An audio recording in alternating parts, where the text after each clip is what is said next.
Assalamualaikum warahmatullahi wabarakatuh. Waalaikumsalam warahmatullahi wabarakatuh. Alhamdulillahirabbil alamin.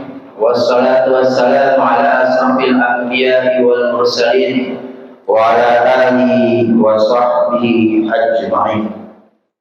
Asyhadu an la ilaha illallah wahdahu la syarika lahu wa asyhadu anna sayyidina Muhammadan abduhu wa rasuluh.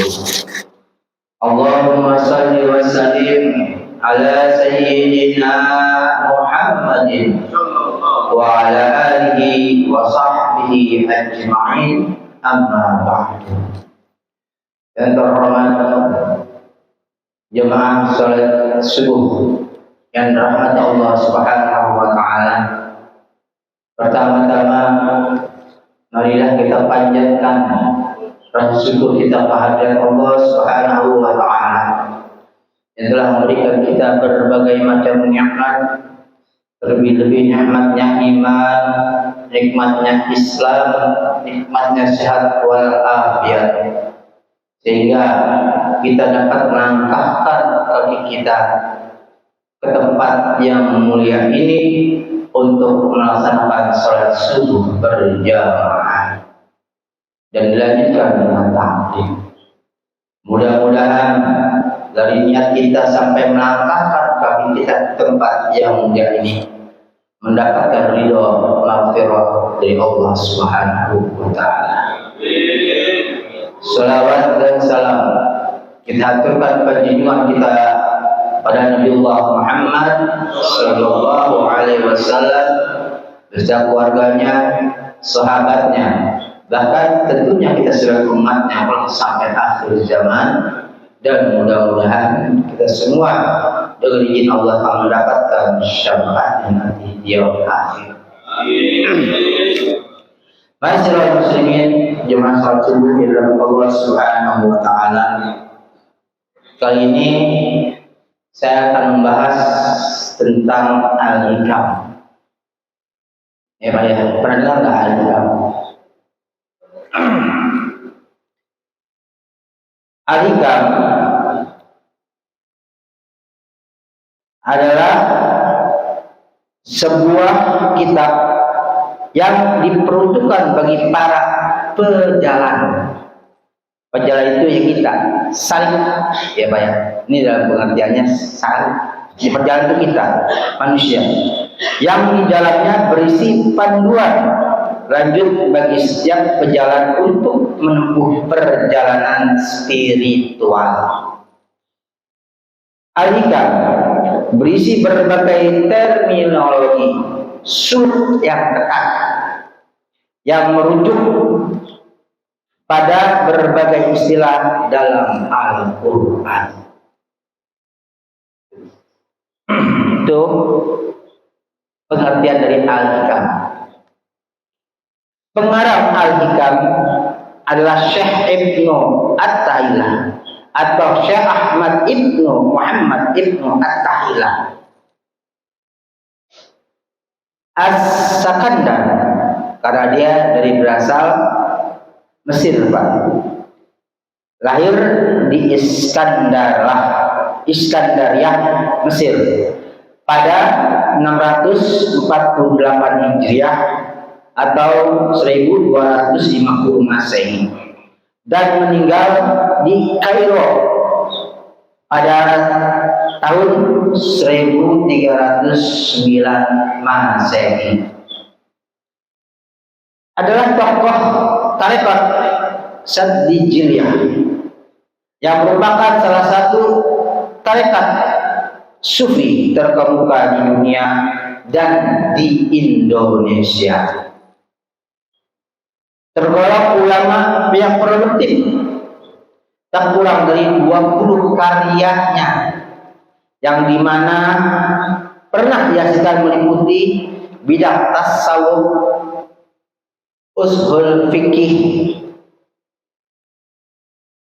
tafsir, akidah, hadis, nahwu, dan beberapa karyanya itu yang paling terkenal adalah Al-Hikam. Al-Hikam. Kalau kita mengetahui tentang Al-Quran, hadis, ini juga Al-Hikam. Al-Hikam dipandang sebagai kitab kelas berat. Berat nih Pak. Karena kenapa? Bukan karena struktur kalimatnya yang bersastra tinggi, melainkan juga kedalaman makrifat yang dituturkan lewat kalimat yang singkat. Jadi itu Al-Hikam itu singkat kalimatnya Pak, pendek, tapi penjabarannya luar biasa. Kali ini kita membahas tentang jangan meminta balasan dari amalmu. Maksudnya minta balasan kepada Allah. Kalau kita punya amal banyak, jangan kita menuntut kepada Allah. Ya Pak. Di pasal 132 yang artinya apabila engkau menuntut upah balasan atas semua amal perbuatanmu, pasti engkau akan dituntut oleh Allah atas kesempurnaan amalmu. Itu dia. Dan perbuatanmu. Kalau kita menuntut kepada Allah tentang amal kita yang kita lakukan, kerjakan selama di dunia, maka Allah juga akan menuntut kita tentang kesempurnaan amal ibadah kita. Dan bagi orang yang merasa belum sempurna amalnya, tapi dia merasa puas atas amal tersebut, maka ia akan selamat dari tuntutannya yang tidak dituntut atau berkurang sempurna amalnya. Maka bagi Allah Subhanahu wa Ta'ala, ketika kita amal ibadahnya kurang, kita jangan menuntut kepada Allah. Dia merasa berkurang atas ibadahnya tersebut karena apa? Kurang sempurna ibadah kita kepada Allah Subhanahu wa Ta'ala. Saya Pak bisa harus ngapain Pak? Kalau kenapa? Kalau masalah ngerti itu repot urusannya, lari, ya. Maka saya baca ini, karena di sini terdapat unsur sastra yang tinggi, nggak boleh sembarangan orang untuk menalarkan sendiri, bahaya tertibunya. Sarah atau penjelasannya pada saat penjelasannya dari Al-Hikam yang surat ketiga. Hikmah ini menjelaskan kejelekan orang yang beramal karena mengharapkan upah atau balasan dari Allah Subhanahu wa Ta'ala atau dari amalnya. Dia beramal tapi dia mengharapkan upah, mengharapkan balasan dari niat hatinya. Padahal seharusnya orang itu beramal yang baik, bersih, hanya karena menghamba kepada Allah. Jadi kalau kita beramal, beribadah kepada Allah, jangan neko-neko. Jangan kita beramal, nih pahala gede. Itu boleh buat motivasi kita untuk selalu beribadah, untuk motivasi Pak. Tapi kita mengharapkan hanya menghamba kepada Allah. Niatnya hanya untuk Allah, ingin mendapatkan ridho dari Allah Subhanahu wa Ta'ala. Itu kalau kita beribadah. Cuma kalau buat kita dapat apa? Ada istilah kita sholat qobliyah lebih baik daripada dunia dan segala isinya. Itu buat motivasi kita. Padahal itu benar, dan hadis juga ada. Tapi supaya kita semangat untuk beribadah, tapi kita mengharapkan ridha Allah Subhanahu wa Ta'ala.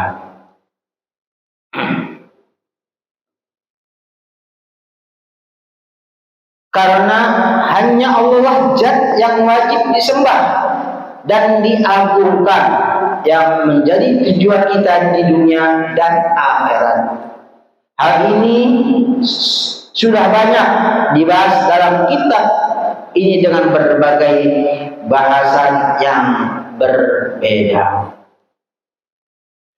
Khair an-Nasad berkata, timbangan amalmu itu sesuai dengan perbuatanmu.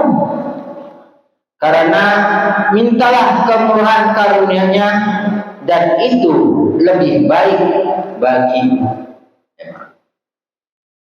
Berarti setiap amal kita dan perbuatan kita itu akan ditimbang.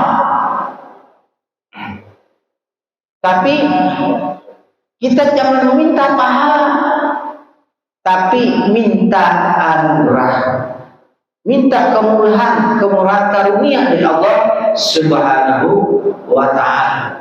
Ingin meminta ridhonya Allah agar ibadah kita diterima oleh Allah Subhanahu wa Ta'ala. Al-Wasiti berkata, amal ibadah lebih dekat kepada minta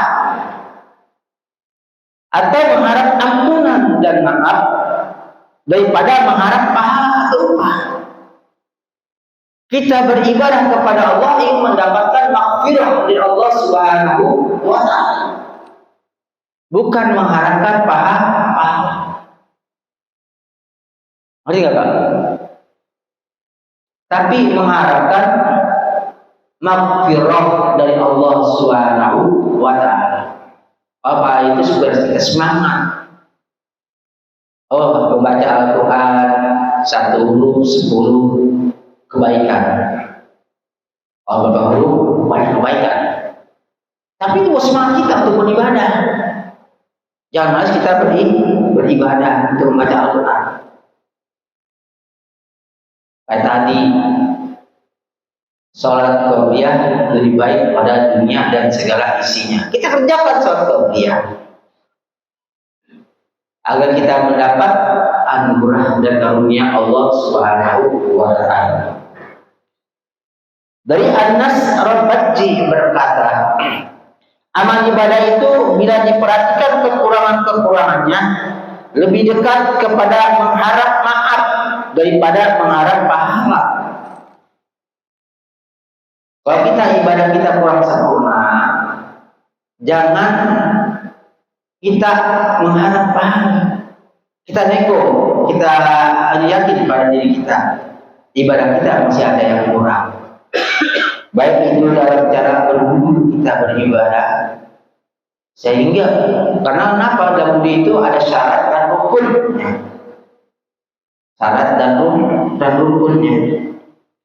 dan sholat pun ada syarat dan rukunnya atau membatalkan.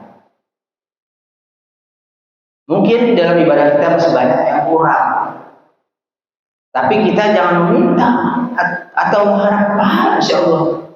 Hanya mengharap maaf dan maghfirah dari Allah Subhanahu wa Ta'ala.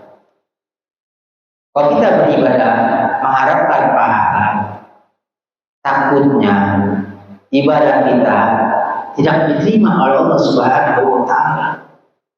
Karena kenapa? Karena kurang pahamnya kita, kurang keilmuan kita dalam ibadah itu, masih ada yang kurang. Maka harus mintanya maaf atau maghfirah, minta ampunan dari Allah Subhanahu wa Ta'ala.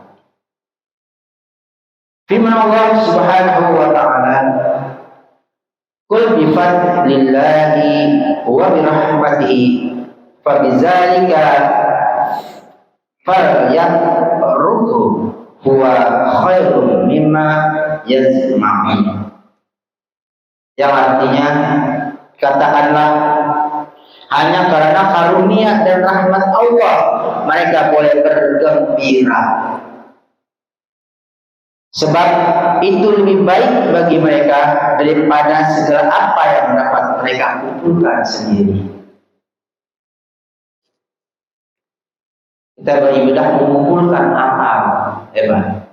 Kita datang setiap hari ke masjid, hitung-hitung amal kita, ya. Dihitung-hitung amal kita. Jangan menghitung amal, tapi menghitung karunia dan rahmat Allah. Itu yang ingin kita dapatkan. Karena kalau Allah ridho, maka amal ibadah kita pun diterima oleh Allah Subhanahu wa Ta'ala. Dalam pasal 133, jadi pasal 132, 133 dalam Al-Hikam, jangan menuntut upah atau ganti terhadap amal perbuatannya hakikatnya.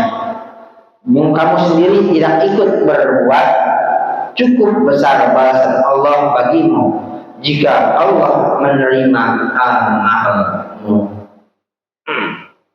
Syaratnya dari firman Allah Subhanahu wa Ta'ala, wallahu khalaqakum wa ma ta'malun, surat As-Saffat 96,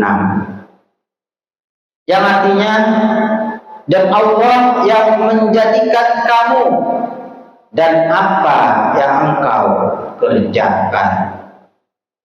Dari apa dan engkau kerjakan. Jadi kita hanya menjadi lalu lintas qada dan qadarnya Allah. Jadi tidaklah pantas kalau kita meminta balasan atau upah, sedangkan kita tidak mengerjakannya. Yakni semua pekerjaan yang kita kerjakan itu yang buat Allah, inilah yang dinamakan hukum akli.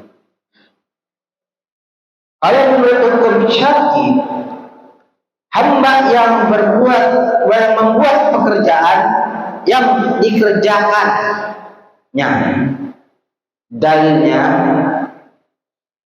ukhul jannata bima kuntum ta'malun, masuklah kamu semua ke surga sebab amal yang engkau kerjakan. Berarti amal kita sudah diridhoi oleh Allah Subhanahu wa Ta'ala. Ketiga, kita hidup di dunia ini sudah dirahmati Allah amal kita dan diridhoi oleh Allah Subhanahu wa Ta'ala, maka Allah pun ridho kepada kita. Orang-orang yang beribadah karena Allah. Tapi ketahuilah bahwa makhluk tidak bisa mengerjakan kalau tidak digerakkan oleh Allah. Ya betul Pak. Bapak datang ke masjid yang mulia ini karena gerakan dari Allah.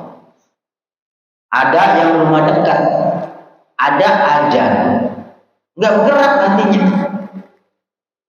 Tapi Bapak dari jauh, Pak Haji Imam datang dari dulu bulan, jauh dia. Pak Triyono, ya datang dari jauh belum, kayak ujung rumahnya, datang dia. Karena itu gerakan dari Allah. Kalau Allah nggak menggerakkan hatinya, dia nggak akan datang kemari. Tapi karena Allah menggerakkan hatinya, sehingga datang ke masjid untuk sholat subuh dan mendengarkan taklim. Bapak yang dari jauh atau dari RW 10 juga datang kemari.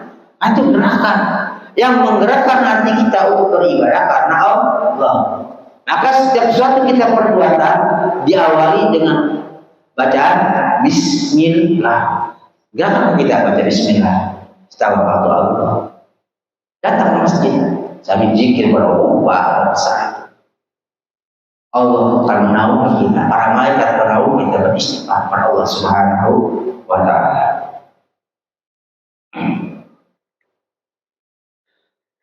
Menurut hukum syar'i udah ya tadi ya.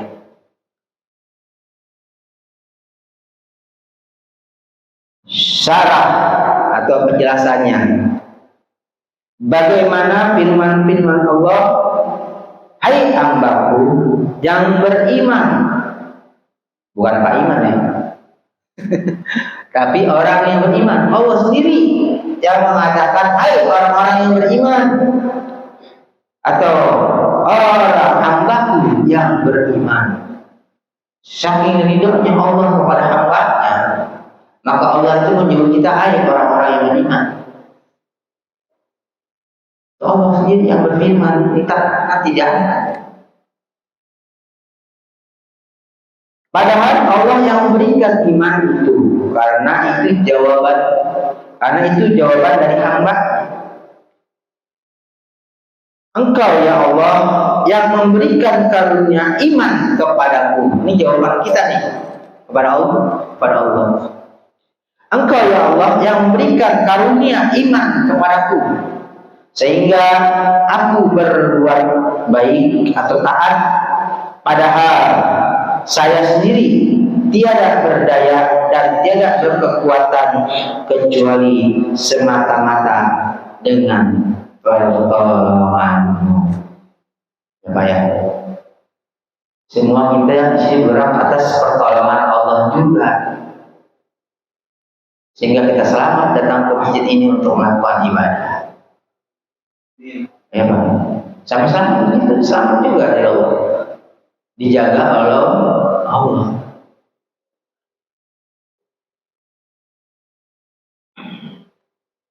Sahal bin Abdullah radhiyallahu anhu berkata, jika hamba berbuat kebaikan lalu ia berkata, dia berbuat baik lalu dia berkata, ya Allah, Engkaulah yang memberi karunia taufik sehingga Engkau jadikan hamba yang berbuat kebaikan.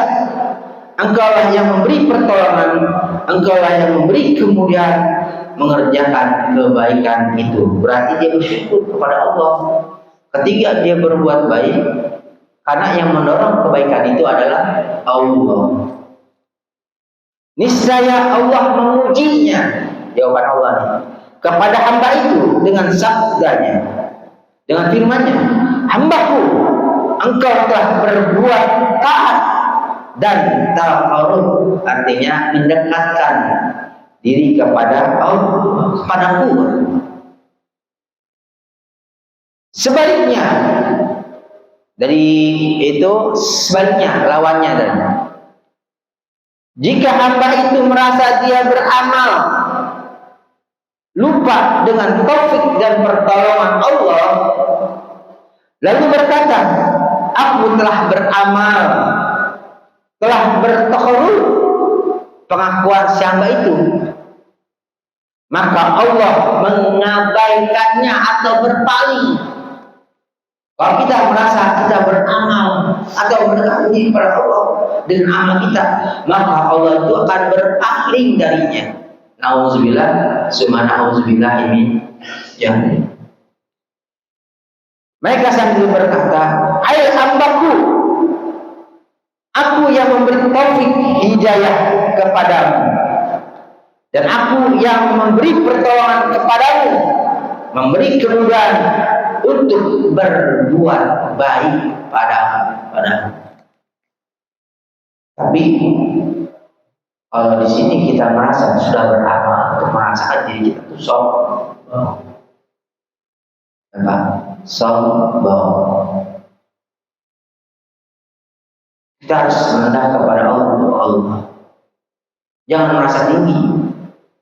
Kalau kita merasa tinggi, amal kita mengaku bahwa amal kita tinggi. Ada riwayat orang yang beribadah 500 tahun, dia yakin dengan amalnya untuk masuk surga. Dia yakin dengan amal 500 tahun loh, Pak. Dia beribadah taat kepada Allah, beribadah kepada Allah, dia mati. Lalu ketika dia mati, dia dimasukkan ke dalam surga oleh Allah Subhanahu wa taala. Hai amalku, masuklah engkau ke dalam surga atas rahmatku. Namun si hamba tersebut berkata, ya Allah, masukkan aku surga atas amalku. Karena dia yakin dengan amalnya. Lalu Allah berfirman, hai hambaku, masuklah engkau ke surga atas rahmatku. Lalu si hamba itu yakin dengan amalnya, ya Allah, masukkanlah aku ke dalam surga atas amalku.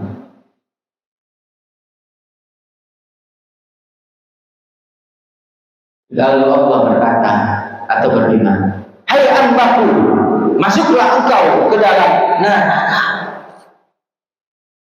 Maka Allah menyuruh Jibril, hai Jibril, timbang amal perbuatan hambaku, atas nikmatku, yaitu mata.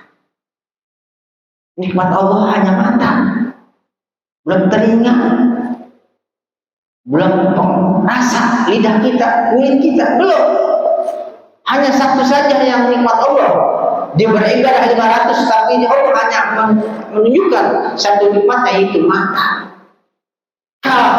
Kubur amalnya, maka siapa itu beristighfar kepada Allah Subhanahu wa Ta'ala. Ya Allah, ampunilah aku. Aku ingin masuk surga atas rahmat-Mu. Berarti surga itu atas rahmat Allah. Maka orang masuk surga itu atas rahmat Allah, bukan berataskan amal. Maka kita beribadah harus mendapatkan ridha Allah dan mendapatkan rahmat Allah. Lanjut lagi.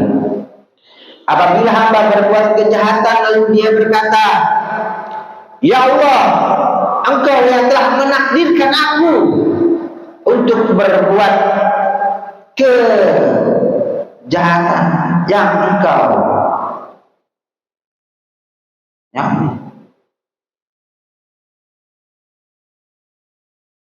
yang telah menakdirkan aku untuk berbuat kejahatan." Jadi siapa itu berbuat kejahatan, tapi dia berkata kepada Allah, "Ya Allah, Engkaulah yang menakdirkanku untuk berbuat kejahatan." Lalu Allah berkata atau berfirman menjawab pertanyaan siapa itu, "Hai hambaku, Engkaulah yang salah karena engkau berbuat kejahatan atau berbuat jahat, kesalahan. Engkaulah yang bodoh dan berbuat maksiat." Karena kenapa? Di dalam kehidupan ini kita ini punya aturan, yaitu syar'i agama. Karena kita punya agama. Karena agama itu aturan dari Allah Subhanahu wa Ta'ala melalui Rasulullah Sallallahu Alaihi Wasallam. Kalau kita nggak berdasarkan agama, kita itu asal-asalan. Contoh LGBT, dia mengatakan itu hak haki, agama namanya. Hak apa sih namanya? Hak asasi dia pikir. Padahal di dalam Al-Quran LGBT itu dilaknat oleh Allah Subhanahu wa Ta'ala. Yang dilaknat bukan orang yang LGBT itu, bahkan lingkungan dan sekitarnya pun akan dilaknat oleh Allah Subhanahu wa Ta'ala, mendapat kemurkaan Allah. Orang yang sholat kena laknatan Allah. Orang yang rajin ngaji kena. Atas apa? Karena satu orang atau beberapa orang atau segelintir orang yang berbuat maksiat, yang melanggar aturan syariat Allah. Itu kaum Nabi Lut. Bahkan istrinya pun kena ikut. Tapi Nabi Lut hijrah, didatangi oleh malaikat hijrah, maka dibunuh oleh Allah Subhanahu wa Ta'ala. Karena Nabi kan Nabi dikasih tahu sama malaikat atas perintah Allah, maka dia selamat. Karena Nabi Nuh juga sama. Orang yang melanggar syariat Allah, kalau dia berdasarkan hak asasi, hak sendiri, ini kan saya lahir dari fitrah, menjadi dua kelamin antara laki bukan, cewek bukan. Ini kan hak asasi saya untuk memilih. Padahal manusia diciptakan Allah antara laki-laki atau perempuan, pilih sesatunya. Kalau dia melanggar dua jenis itu, dia melanggar kodratnya Allah. Ini kan kodrat saya. Kata Allah, kau bodoh. Ya. Anak punya kenapa? Belum punya syariat kita. Punya agama itu aturan yang tidak harus dilanggar. Jika hamba berbuat dosa itu bagi itu berbuat dosa kepada Allah, Maka dia meminta kepada Allah, ya Allah, inilah kebodohanku sehingga aku berbuat dosa.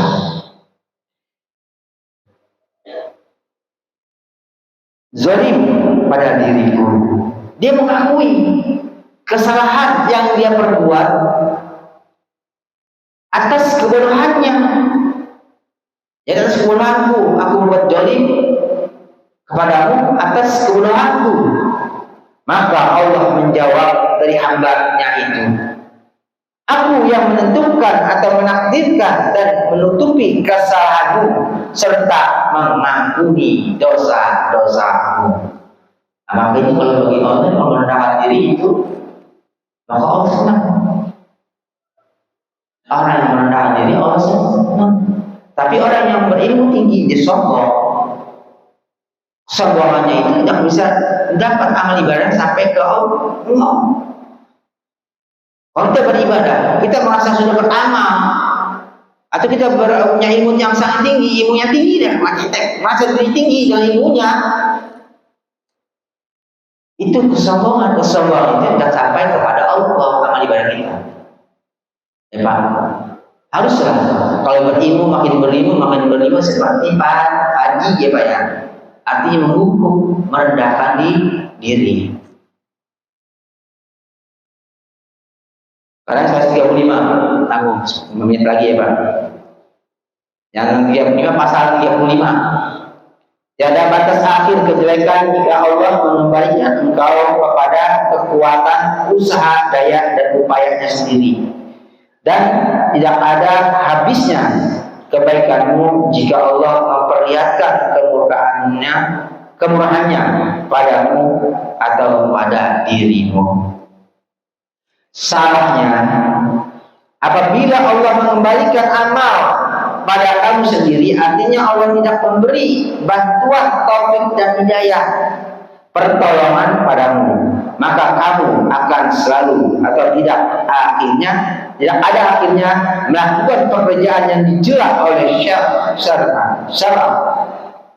sehingga tidak ada amal yang dianggap baik menurut Allah walaupun kelihatannya ibadah dan amal kebaikan. Ya Pak ya. Kalau kita beramal, kita mendapatkan taufik, hidayah dan pertolongan Allah, maka amal ibadah kita sia-sia. Setiap amal ibadah kita harus mendapatkan rahmat, taufik dan hidayah dari Allah. Maka tancapkan pada diri kita untuk selalu berdoa kepada Allah. Setiap yang kita kerjakan untuk selalu berdoa kepada Allah agar kita mendapatkan rahmat dan taufik. Kalau ada pahala, ada ganjaran pahala, maka nongkrong ke majelis taklim, duduk di majelis taklim, datang kalian ke majelis taklim, karena di majelis taklim itu dinaungi oleh para malaikat. Apalagi majelis taklim itu mengenai masalah keilmuan tentang apa? Keilmuan tentang agama. Karena ilmu agama itu ilmu yang paling itu fardu ain Pak. Kita wajib untuk mencari ilmu karena ilmu agama itu untuk diri kita sendiri. Wajib. Karena bukan fardu ain. Kenapa? Agar kita selamat dunia dan akhirat dan ibadah kita diterima oleh Allah Subhanahu wa taala. Udah. Oh, di situ ada taklim. Duduklah saya di situ. Karena situ pahalanya besar orang yang mati ketika dia duduk taklim. Sama saja dia mati syahid. Syahid tahu kan? Bukan mati singit. Dia duduk di tempat maksiat, dia mati singit. Tapi kalau duduk di majelis taklim, kasihkan Bapak ini duduk di masjid, lalu Bapak meninggal, maka yakin dan yakinlah Bapak itu husnul khatimah. Kenapa? Dalam berbuat kebaikan. Maka Rasulullah SAW bersabda,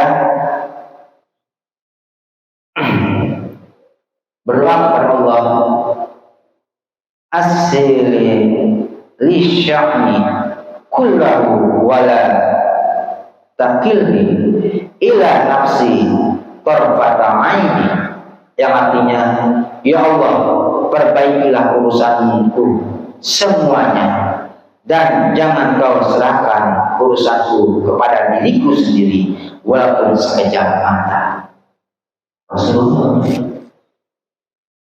Rasulullah setiap perbuatannya ingin mengharapkan ridha Allah, ingin mengharapkan taufik Allah, ingin mengharapkan pertolongan Allah.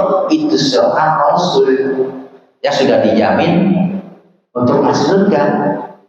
Mas kalau kita sebagai manusia yang kita lakukan banyak dosa, baik disengaja ataupun tidak, kita tidak pernah, kita tidak kalah, tidak pernah mengharapkan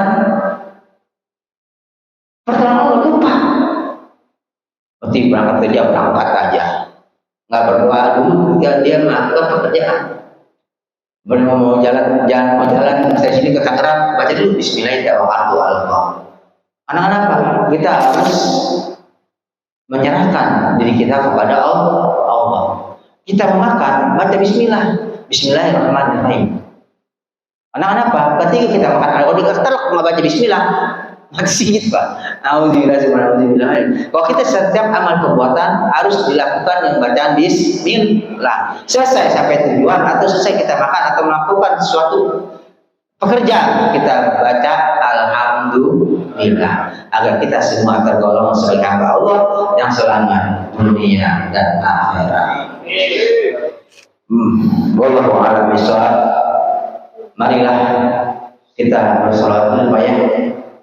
Bersolat sebentar. Mudah-mudahan dalam sholat ini apa yang kita dapat kita amalkan,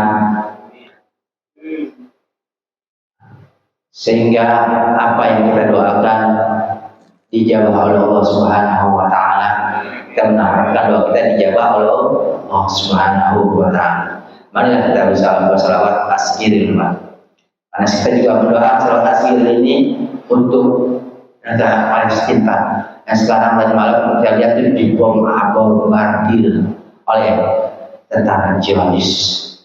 Mudah-mudahan Allah melindungi rakyat Palestina dan membalas dari perbuatan Palestina ini, mendapat balasan dari Allah Subhanahu wa taala. Dan niatkan hati kita untuk berselawat tasbih untuk Palestina. Ya Pak ya. Allahumma shalli ala sayyidina Muhammad wa asghir zalimin bizalimin. Allahumma shalli ala sayyidina Muhammad wa asghir zalimin bizalimin wa akhrijna min bainihim salimin wa ala alihi wa sahbihi ajma'in. Allahumma shalli ala sayyidina Muhammad wa asghir zalimin bizalimin. Allahumma shalli ala sayyidina Muhammad wa asghir zalimin bizalimin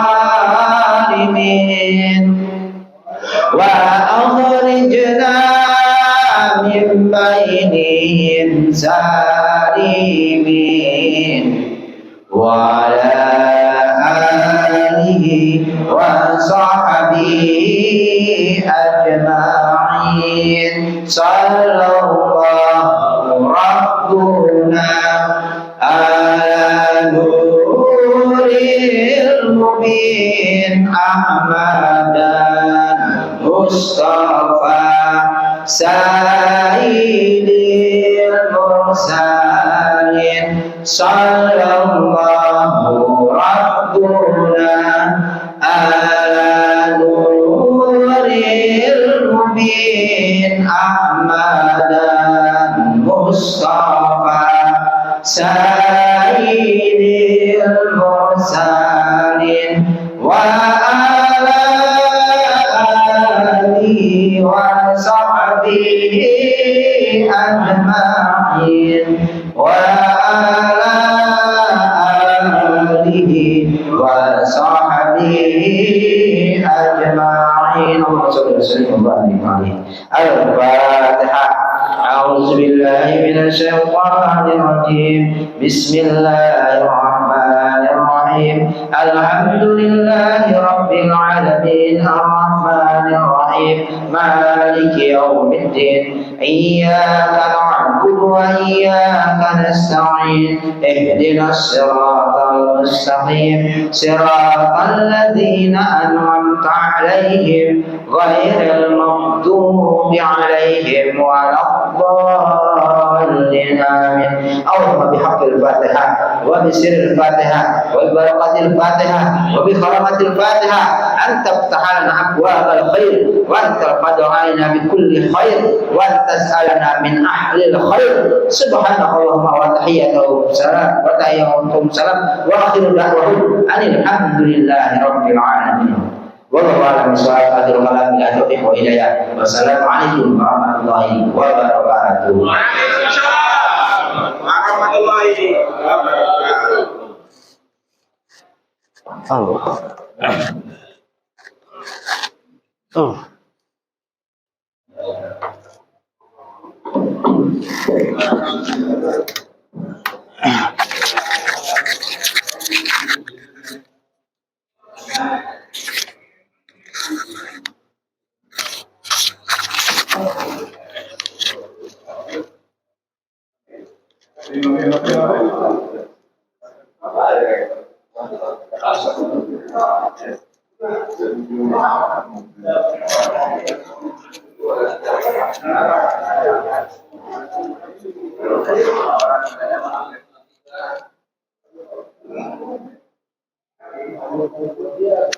Aku enak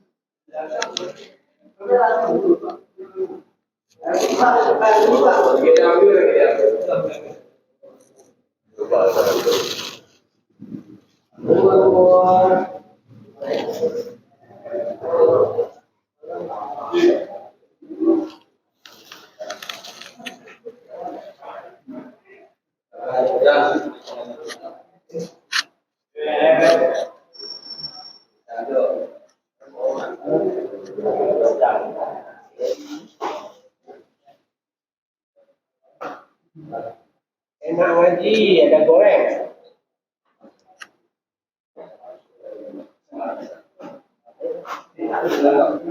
Oh enggak, Pak? Nih, hari Minggu ini. Ya, semoga. Ya.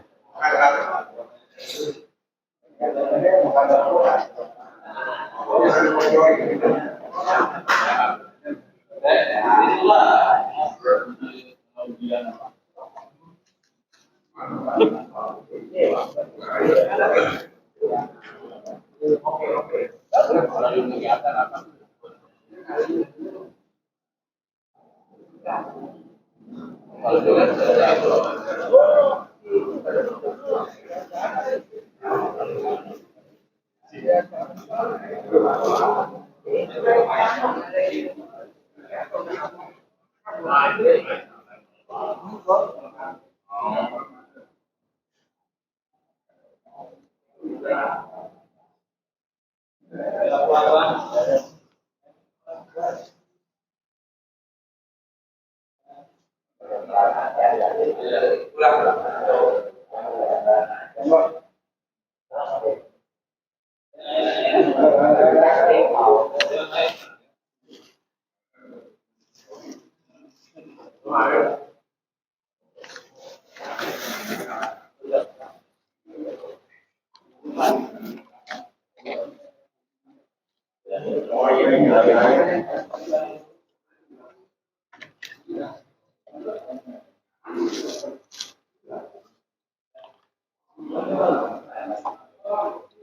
Ada roti juga.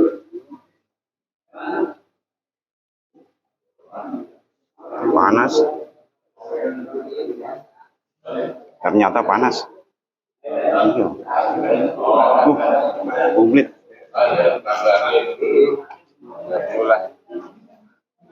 Belum aja ya. Harap. Komplit puli, lemper, bubur. Nah. Ya aku dewe.